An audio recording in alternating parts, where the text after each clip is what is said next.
For many years, the African American community has been plagued with high crime, mass incarceration, drugs, unemployment, poor health care, and a substandard education system. There are many factors that contribute to these conditions and the deterioration of the family structure, but the overall cause is due to African Americans trying to assimilate in an economic structure that's set up for them to fail. So we must ask ourselves, what can each one of us do to affect change? Here are our voices. The peculiar institution what made slavery so peculiar was the actual separation of families. When you watch a movie like 12 Years a Slave, that's a perfect example of the worst part of slavery. It wasn't necessarily the total brutality, but if you remember the scene where the mother was taken away from the daughter and entire families were just disseminated across the South.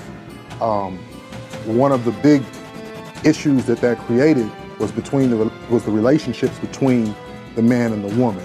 I think the media, you know what I mean, is really targeting women right now. You know, they reality shows is, you know, making them feel like they can be independent and they don't need no man. You know what I mean?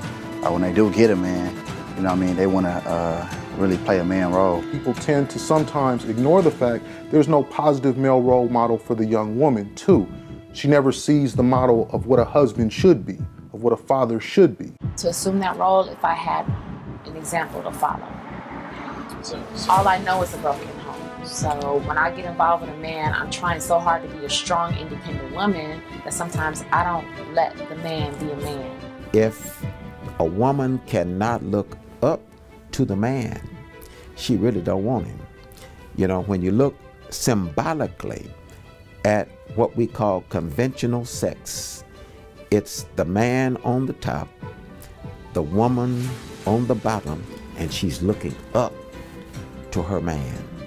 Part of what we're missing today is because the man is removed from the home, women are having to do both, be both the father, the mother, and the father.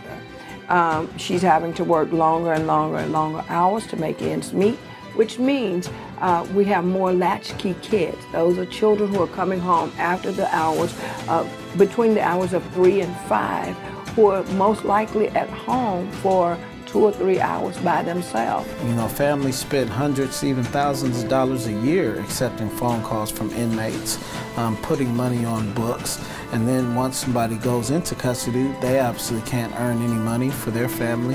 So there's that strain. Black males that's in jail, you know, and you got black males that's struggling, you know, from getting out of jail, black males on parole, you know what I mean, black males with low income jobs, you know, and once they get to that situation, then, you know, women looking at them different, you know what I'm saying? So then that's when the woman come out of her role, and I think they feel like she can, like, you know, talk down to a man when really, you know, a man supposed to lead the household.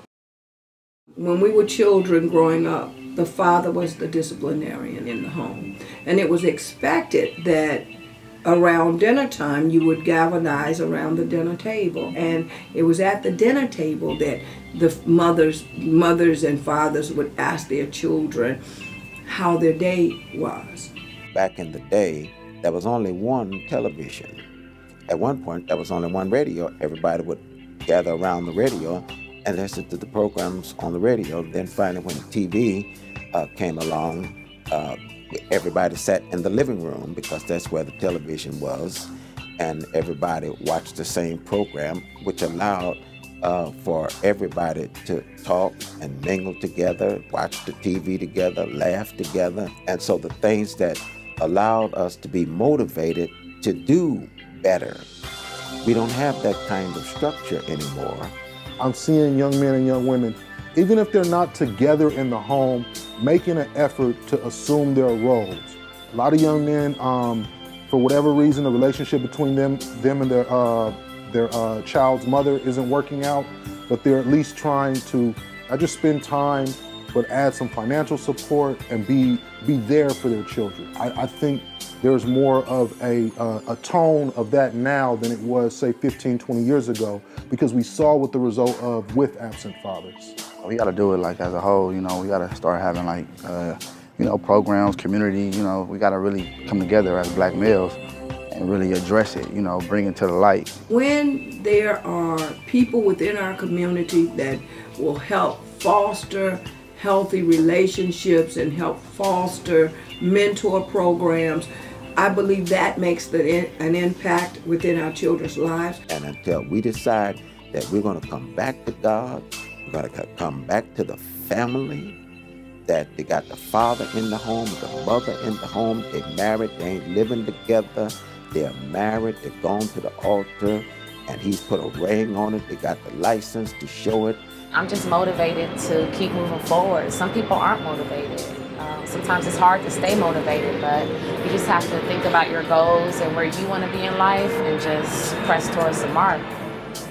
When you start seeing people in your area that's made it to the top, then that becomes, if you got any kind of inner incentive, then you got the will to want to be at the top.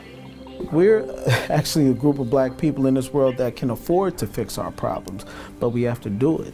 And part of that comes from us making those sacrifices. And I hope our generation is the one that gets back to that point to where we know we will sacrifice and we will put our families before our fashion. We will put our children before our cars. And that's what we have to do. But that sacrifice isn't easy, but it's necessary.